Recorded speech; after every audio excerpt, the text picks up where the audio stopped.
Okay.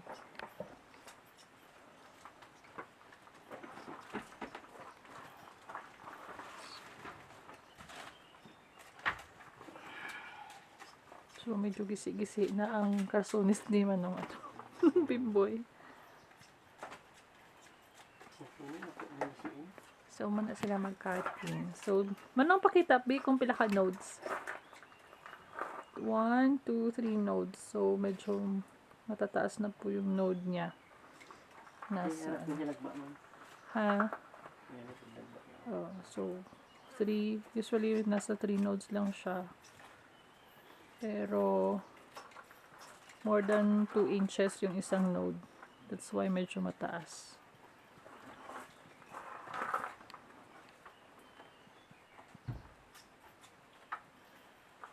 Okay, so sinesegregate yung ano. Ito yung mga ano leaves na mga na-trim down. Ito naman yung mga kinolect pa.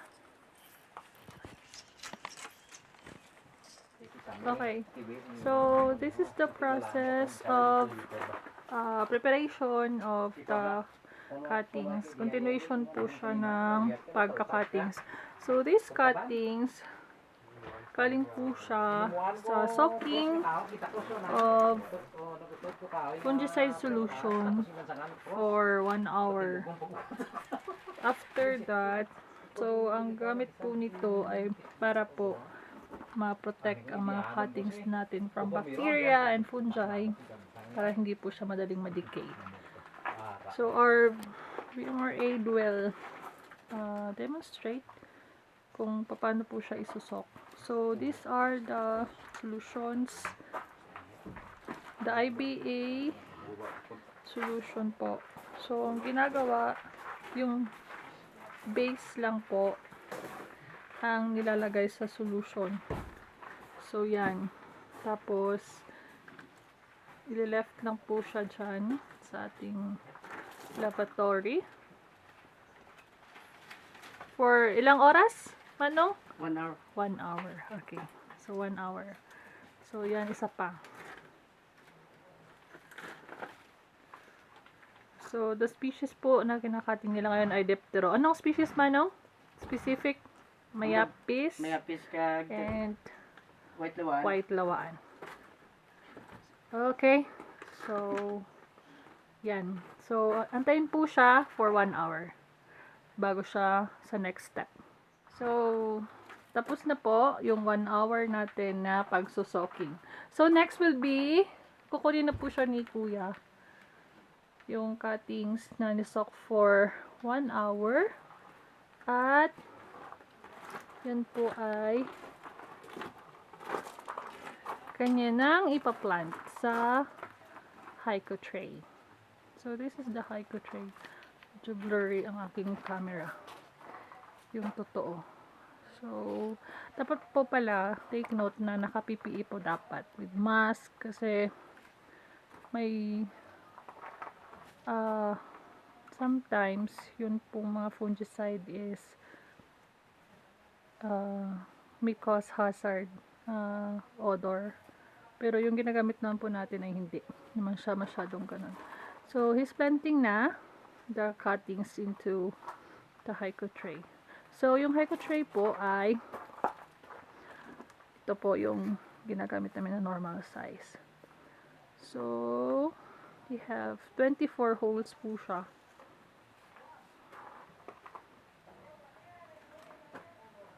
Okay. Medyo blurry sa akin. Okay, so ganyan po. Ganun lang. So, tapos po niyang mag-planting.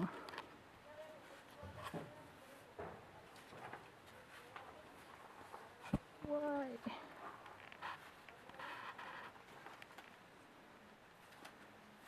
Blurry ko.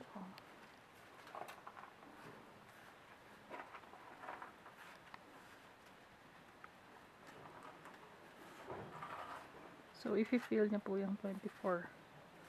Ano.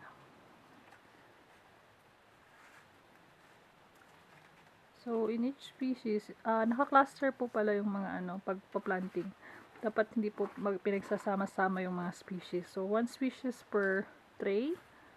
Tsaka minsan kung dalawang tray, ganun. Pero hindi pinagsasama yung ano. After po ng planting, dadalhin na po siya sa ating rooting area. So ito po yung mga rooting chamber bed. Yan. Yan. So dito po siya nilalagay sa ating mga rooting chamber bed. So that's the proper. So if you see there. Yan. So nakalagay na siya sa ating rooting chamber bed. Ganun. Okay. So as you can see, this is the Diptero. All here planted are Diptero. So ganito din po yung ginagawa. Kina-cluster din po namin, pinagsama-sama yung same na family. So lahat dito sa chamber nito ay Diptero. Okay. Sir, nagbuo ka sa akong sang ka sirong ka consistent. Hindi problema din. Hindi sir ikaw pa. Hindi ahil na kaging pakyaw ng talaman. Ay, pinubayat. Okay, 5,500 so da. this is Ay, morning, Manong ma'am. Rodel. So kami sa buong sa hardening area. So ang obra niya is garibagging siya. Garibagging siya ng mga So nagaribagging na siya ng mga Bakit binong mga nagguba ng mga polybag. Ah. So there mga guba na siya. So kinakwa ya. Kung nga gibundot mo lang to diretso. Ikat mo lang. Ay! Ipakita ang proper! Na naman niya akong gina-video yaman. Oh, dahil lang. So, Dahil lang, way ko nakapipiyo. ay, hindi ko lang padalo ng Ay, hindi lang po ng talaga. Kung nga na. Dahil lang, kay Ikat ko piyo lang. punta. Okay, so mo na siya. So, ari kami sa hardening area. So, he's doing the rebagging. So, mo na siya. Mag-rebagging kami. Yung ginagamit, actually, yung cuttings ng soil is made up of, let's see, rice hull. Ay, medyo blurry.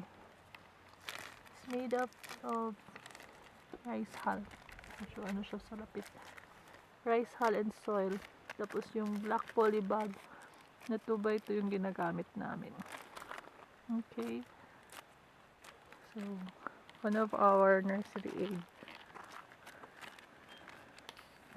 is doing the activity.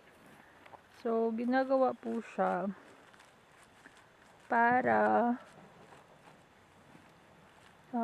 minsan tinitrim down nila yung roots para hindi siya masira.